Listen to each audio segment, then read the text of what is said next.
Les amis, bienvenue dans une nouvelle vidéo. On se retrouve aujourd'hui pour parler de Manchester United et pour voir à quoi le 11 de Manchester United et donc des hommes de Ruben Amorim pourrait ressembler après le mercato hivernal, parce que je vais vous présenter mon mercato idéal, mon mercato parfait, bref, comme vous le souhaitez. Donc Ruben Amorim, il arrive à Manchester United ce lundi 11 novembre, donc il est arrivé juste hier à l'heure où j'enregistre la vidéo. Donc il arrive, il va imposer donc vraisemblablement son 11 en tant que 3-4-2-1 et il va récupérer un bilan quasiment catastrophique et une situation vraiment plus que compliquée du club anglais. Une situation à peu près similaire à celle qu'il avait connue lorsqu'il est arrivé au Sporting Club Portugal. Et donc on sait qu'il évolue en 3-4-2-1. J'en ai fait une vidéo entière sur Ruben Amorim à Manchester United il y a quelques semaines de cela, je crois il y a 12 ou 13 jours à peu près. Donc je vous invite à aller la regarder si jamais vous ne connaissez pas Ruben Amorim. En tout cas elle a très bien marché la vidéo, elle a fait 1400 vues environ. Donc ça m'a fait vraiment super plaisir. Et puis voilà, nouvelle vidéo, allez, c'est parti. Avant que la vidéo commence, comme d'habitude, n'hésite pas à t'abonner, à lâcher un petit pouce bleu, à partager la vidéo et à commenter si jamais j'oublie de dire des choses ou si tu as d'autres choses à dire tout simplement. Et ce que je vous propose, c'est que premièrement, on s'intéresse aux besoins de Manchester United en revoyant en 11, le 11 en tout cas l'effectif de Manchester United de A à Z. On commence au poste de gardien de but. Bon bah là on a André Onana. Je pense que c'est un peu le gardien parfait pour Ruben Amorim, dans le sens où c'est un gardien qui est très à l'aise balle au pied et on sait l'importance du gardien de but qui crée vraiment une ligne de 3 dans le système de jeu de Ruben Amorim. Donc André Onana, bon gardien au pied qui est perfectible, mais voilà, je pense que quand même pour un gardien, bon il a 28 ans, bon c'est pas très vieux pour un gardien, au contraire. Mais voilà, je pense qu'il est perfectible, mais en tout cas, je pense que ça fait vraiment totalement le taf, il n'y a pas de problème. Doublure, alors là, je connais beaucoup moins, n'hésitez pas à me dire ce que vous en pensez, les fans de United. Bayindir, le Turc, 10 millions sur Transfermarkt, 26 ans. Je pense qu'en termes de doublure, à première vue, ça a l'air pas mal. Bon, en défense centrale, là, tu as du choix quand même avec, pour une défense à 3, ça serait totalement parfait, avec Lisandro Martinez qui serait du coup ton défenseur relanceur. Tu aurais également Lenny Yoro, un bon prospect que tu as eu assez cher, je me souviens plus exactement le prix, mais en tout cas, ouais, tu as dû débourser, je crois, vers les 70 millions d'euros, quelque chose comme ça. Tu as évidemment Mathys de Ligt, bon, quoi qu'on en dise, ça reste quand même une valeur sûre pour moi et un bon défenseur central. Donc je pense que dans une défense à 3, ça fait totalement le taf. Donc là, tu aurais tes 3 titulaires. Après, tu as tes joueurs qui sont un peu plus expérimentés, mais qui sont en fin de contrat. Je pense notamment à Harry Maguire. Bon, même si c'est pas le meilleur défenseur central du monde, bah, je trouve que ça reste quand même une valeur sûre. Victor Lindelöf, bah, c'est à peu près le même combat. Et puis Johnny Evans, là, il est un peu plus sur le retour, donc un peu plus compliqué. Mais avec de l'expérience, donc pourquoi pas. Dans ces 3 défenseurs centraux, je peux quasiment inclure Luke Shaw, même si on va le voir, je vais le mettre en doublure du poste de piston gauche. En arrière gauche, Tyrell Malacia qui a vraiment eu énormément de problèmes à s'adapter à Manchester United et à la Première Ligue et qui connaît plein de problèmes notamment, donc compliqués pour lui. Je ne l'ai pas mis dans le 11, vous allez le voir, mais voilà. En tant qu'arrière droit, bon bah là tu as du choix également, mais c'est on va dire que des purs arrière droits. Moi je les vois mal au poste de piston. Donc tu as Diogo Dalot et Noussaïr Mazraoui. Donc là c'est pareil, en tant que latéral c'est vraiment très bon. T'as un peu des problèmes entre guillemets de riche vu que c'est 2 bons latéraux. Mais on va pas se mentir, le marché des latéraux est assez rare. On va le voir avec le marché des pistons qui est d'autant plus rare que le marché des latéraux. Au poste de milieu de terrain, là les milieux de terrain ils sont assez fournis. Bon, et évidemment l'inévitable Casemiro qui rend encore de fiers et de loyaux services. Tu as Manuel Ugarte qui va pouvoir concurrencer finalement Casemiro. En tant que numéro 8, en tant que titulaire, tu aurais Kobe Mainoo qui est juste impressionnant. Voilà, moi j'aime beaucoup ce jeune joueur, 19 ans seulement. Et puis tu as Christian Eriksen également pour suppléer Mainoo pour faire des belles rentrées en tant que super sub. En milieu offensif, là c'est pareil, c'est assez fourni. On sait que les milieux offensifs sont assez importants dans le système de jeu de Ruben Amorim en 3-4-2-1. Entre guillemets, les ailiers qui jouent dans le demi-espace rentrent donc en tant que milieu offensif. Donc milieu offensif, tu as Bruno Fernandes et Mason Mount. Mason Mount qui est porté un peu disparu en ce moment à Manchester United. Tu as Garnacho en tant qu'ailier gauche. Ailier droit, tu as Matt Diallo. Anthony, il est plutôt dans le projet avec ses problèmes extra-sportifs. En tant qu'avant-centre, tu as Højlund et Zirkzee. Et puis évidemment, j'ai oublié Marcus Rashford qui postule totalement une place dans le 11 titulaire de Ruben Amorim, même si moi là j'ai un peu plus de mal à le voir en tant qu'ailier gauche. Je le verrais un peu plus en tant que numéro 9. Et à savoir que Joshua Zirkzee, on l'a appris il y a quelques minutes, mais il ne rentre pas dans les plans de Ruben Amorim. Je trouve ça étonnant, parce que c'est un 9 qui est très polyvalent, qui a été très fort sous les ordres de Thiago Motta à Bologne. Donc voilà, c'est vrai que c'est assez étonnant. Donc voilà, donc pour les postes maintenant que je ciblerai, en premier lieu, je cible 2 pistons. Pourquoi? Parce que pour moi, Shaw, Mazraoui, Dalot, ce ne sont pas des pistons, ce sont des latéraux, mais ce ne sont pas des pistons. Et quand on sait l'importance des pistons dans le système de Ruben Amorim, à savoir des joueurs qui officient quasiment comme des ailiers, je pense que Shaw, Mazraoui et Dalot ne sont pas capables de le faire. Ce sont des bons défenseurs, mais ce ne sont pas des joueurs qui peuvent être excellents en tant que piston. Et puis un défenseur central, mais là plutôt en tant que backup, parce que pour moi Johnny Evans, voilà, ça peut peut-être être un peu light. Donc voilà, je partirais sur un 3-4-2-1 évidemment, avec Martinez, De Ligt, Yoro en tant que titulaire. Une recrue pour suppléer Martinez. Bon voilà, j'ai décidé d'aller rechercher un défenseur central gaucher relanceur au cas Martinez se pète, parce que c'est vrai qu'il est assez blessé ces derniers temps.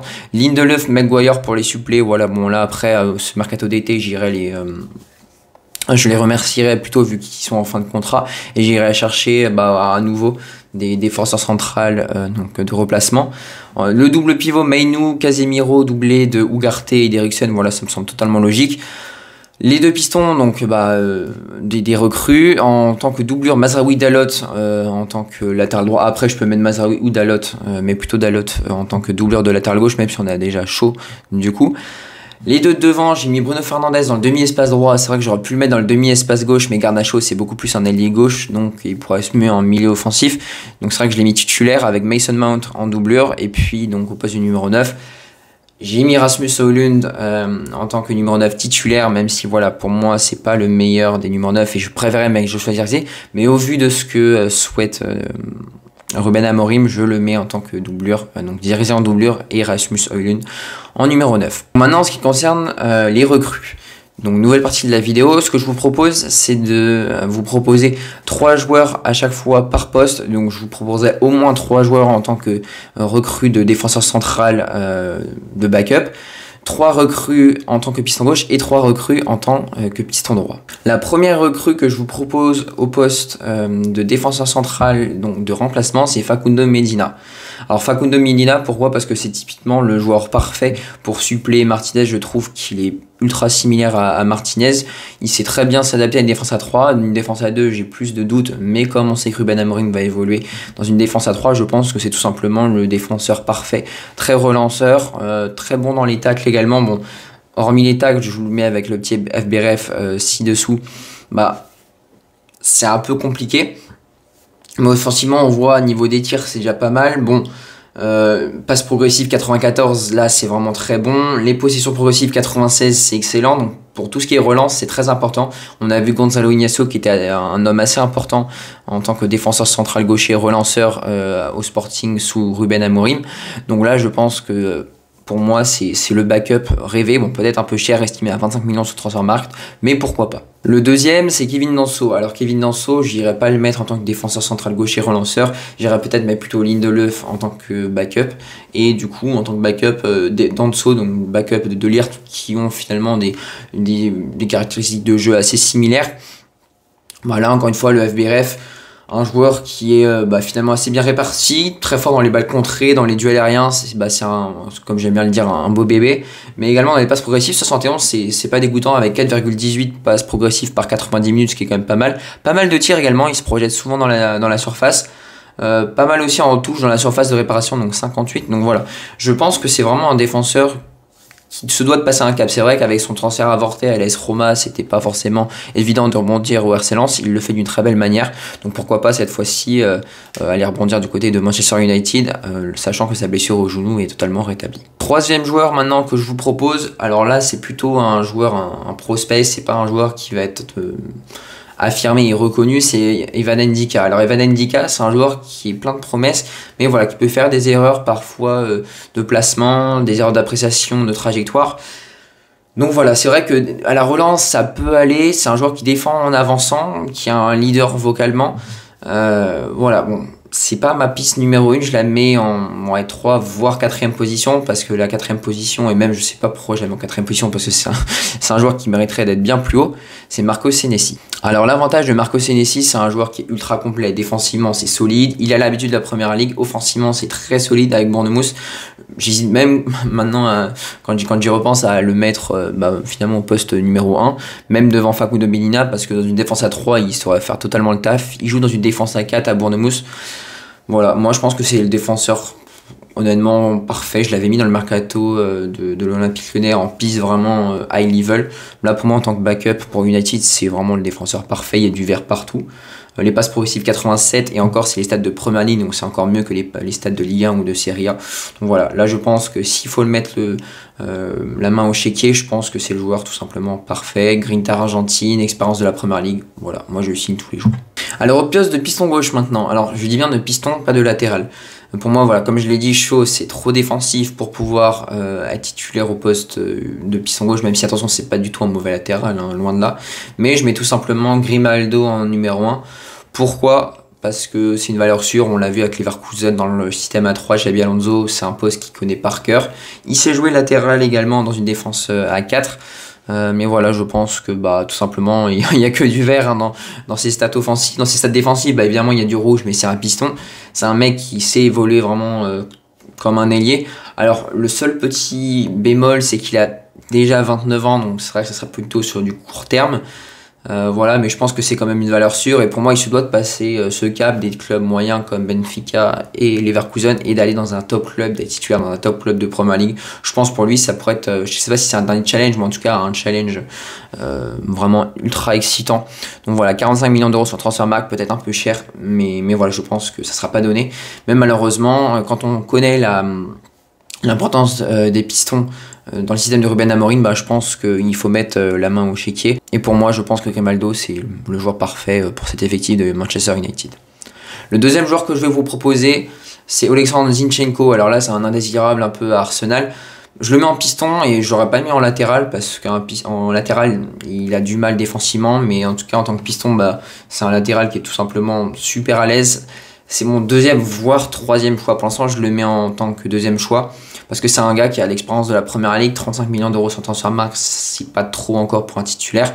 Et voilà, on sait très bien qu'il a pas mal d'aptitude à s'insérer dans le milieu de terrain à Arsenal, notamment avec Declan Rice à l'époque. J'y viens à l'époque parce que c'était l'an dernier, parce que cette année il ne joue quasiment plus. Mais voilà, et puis le quatrième joueur c'est Miguel Gutiérrez, donc qui fait partie du City Group, donc c'est pour ça que je le mets que troisième, parce qu'à mon avis il est lié avec City, que ce sera difficile d'aller le déloger, sachant qu'il est déjà estimé à 25 millions d'euros, il a 23 ans. C'est un joueur qui a fait une superbe saison l'an dernier avec Gérone, et encore une fois voilà, il y a du vert offensivement. Dans les passes progressives, on est à 72, c'est pas mal. Pourcentage de passes réussies, on est à 85,3, donc 87 dans le centile. Pour moi, voilà, il coche toutes les cases. 23 ans, c'est le futur également. Donc voilà, là, c'est vrai que peu importe les trois, c'est quand même des joueurs qui sont confirmés. Et en tout cas, pour Gutiérrez, qui est, on va dire, dans une pente ascendante. Donc voilà, là, pour moi, t'as pas mal de choix. Faut que t'ailles dans l'un de ces trois choix-là. Pour moi, voilà, t'as énormément de potentiel pour les trois. Et enfin, au poste de piston droit, alors là, moi, je me suis basé sur une valeur sûre, on va dire, de Serie A. En la personne de Denzel Dumfries, il est international hollandais, il est titulaire indiscutable avec l'Inter Milan. Ses stats offensives, encore une fois, voilà, très bonnes. Excellent aussi en duel aérien gagné, ça paraît étonnant, mais 2,08 duel aérien gagné par 90 minutes, ce qui est tout simplement exceptionnel. C'est un joueur qui se projette très bien, techniquement, qui est super propre. Défensivement, je le trouve pas dégueulasse non plus. Donc voilà, je pense que ça a tout du coup parfait, même s'il a déjà 28 ans. Le deuxième joueur, c'est Vanderson de l'AS Monaco. Alors là, ce qui est bien, c'est que tu peux tantôt l'utiliser comme piston, tantôt l'utiliser comme latéral. À Monaco, par exemple, quand il joue sous les ordres d'Adi il évolue en tant que latéral. Il a déjà évolué en tant que piston. Mais voilà, là, encore une fois, il n'y a que du vert, que ce soit défensivement, dans la construction ou offensivement. Les passes progressives, il est à 61, c'est quand même pas mal. Dans la surface de réparation offensive, 84, c'est quand même pas mal. Tac, 97, interception 97, ce qui est quand même excellent. Voilà. C'est vraiment l'avenir, et c'est un gars qui est assez jeune, qui a 23 ans, c'est un peu le même profil que Miguel Gutiérrez. Voilà, moi je demande à voir, personnellement, je le mets juste derrière Dumfries, parce que Dumfries c'est quand même un cran dessus pour l'instant. Et puis le troisième que j'ai mis, c'est Yann Couto. Alors Yann Couto, bon, Je l'ai mis parce que pour moi, tu as un énorme potentiel. Certes, c'est un peu compliqué lors de son adaptation au Borussia Dortmund, mais en même temps, bon, le Borussia Dortmund, je crois, ils sont 6-7e de Bundesliga, donc c'est assez compliqué pour eux en ce moment. Mais voilà, pourquoi pas, même si pour moi, voilà, il vient en 3e choix et est assez loin derrière, parce que c'est un jeune joueur, tu te dois de le laisser se développer sereinement. Il a que 22 ans, ça reste un jeune joueur. Il a été appelé avec la sélection brésilienne, la sélection. Donc voilà, pourquoi pas, mais en tout cas, si on avait à résumer mon 11, bah, je vous le mets sous les yeux. Un 3-4-2-1 du coup avec Onana au cage, Martinez, De Ligt, Yoro en défense centrale avec Yoro à droite, De Ligt en centrale et Martinez en tant que déchet relanceur gaucher. Grimaldo en piston gauche, bon voilà, j'ai quand même pris Grimaldo, doublé de Shaw. Dumfries, doublé de Mazraoui et Dalot en piston. Meinou, Casemiro, là ça bouge pas au milieu de terrain, je pense que le milieu de terrain est totalement fourni avec Eriksen et Ugarte derrière, je trouve que c'est vraiment solide. T'en as pas beaucoup, mais en même temps t'as un double pivot seulement, donc avec Eriksen et Ugarte derrière. Et puis tu as Garnacho Fernandez en tant que milieu offensif slash ailier plutôt pour Garnacho, milieu offensif créatif pour Bruno Fernandes, doublé de Diallo, dont on ne parle pas souvent, mais pour moi qui mérite limite une place de titulaire, tellement il revient bien, après c'est multiples prêts. Mason Mount et Marcus Rashford en doublure de Garnacho. Là évidemment tu as des problèmes de riche, hein, très clairement. Et puis Højlund, donc Rasmus Højlund en tant que titulaire, en tant qu'avançant. Bon, c'est peut-être un peu juste, pourquoi pas le réajuster l'été prochain. Et puis Zirkzee en doublure. Là encore voilà, bah, je pense pour une doublure c'est exceptionnel. Même en tant que titulaire, moi je vois pas pourquoi il n'aime pas. Ruben Amorim, sachant qu'en Serie A c'est exceptionnel et que ça reste un jeune joueur, Zirkzee il doit avoir quoi, 23, 24, peut-être même un peu moins. Donc voilà. Puis évidemment si les avancantes sont en sous-performance, bah évidemment ça sera réajusté l'été prochain. Je ne mets que 3 recrues parce que pour moi dans un mercato hivernal tu peux difficilement faire plus que 3 recrues, hormis cas exceptionnel, par exemple l'OL de l'an dernier c'était clairement n'importe quoi. Mais voilà, je pense que c'est un 11 qui a totalement sa place dans le top 4, si ce n'est plus haut de première ligne, même si le début de saison a été compliqué, avec une 13e place à l'heure actuelle d'enregistrement. Mais voilà, n'hésitez pas à me dire ce que vous pensez de la vidéo, ce que vous pensez de ce 11, quelle recrue vous auriez recruté, quel poste vous auriez également renforcé, et puis nous on se retrouve très prochainement pour une nouvelle aventure. Allez, à bientôt la team, salut.